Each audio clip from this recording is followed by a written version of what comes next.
আজ আপনাদের দেখাচ্ছি পোস্ত ভাজা। পোস্ত বাঙালিদের একটা খুব ভালো প্রিয় খাবার। পোস্ত ছাড়া বাঙালিদের চলেই না।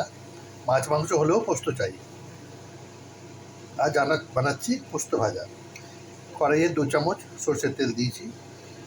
এতে আমরা একটু কয়েকটা টমেটো দিয়ে দিলাম। একটু টমেটোগুলো ভেজে নেব। টমেটো ভাজবো ততক্ষণ পর্যন্ত টমেটোটা একটু গলে গলে যায়। সামান্য পরিমাণে এতে নুন দিয়ে দেবো।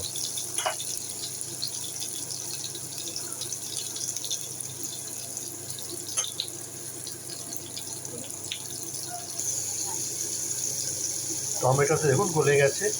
এবার আমরা ওর মধ্যে পোস্তটা ঢেলে দেবো।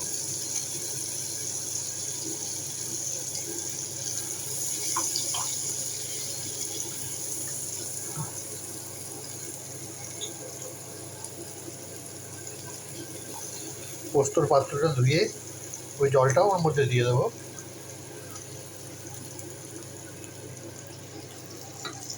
ভালো করে নামিয়ে সবটা মিক্স করে নেবো।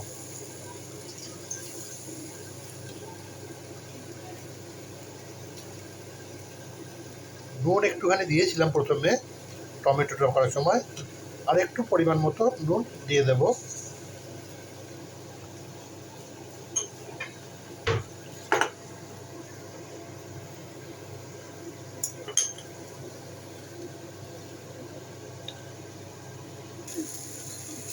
পোস্ত ভাজা মোটামুটি হয়ে গেছে।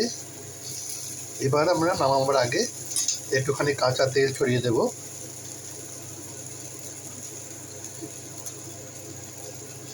এরপরে আর 1 মিনিট আর একটু নাড়াবো। আর একটু শুকনো মতো হয়ে গেলে ভাজা কমপ্লিট হয়ে যাবে এবং সার্ভ করার জন্য পোস্ত রেডি।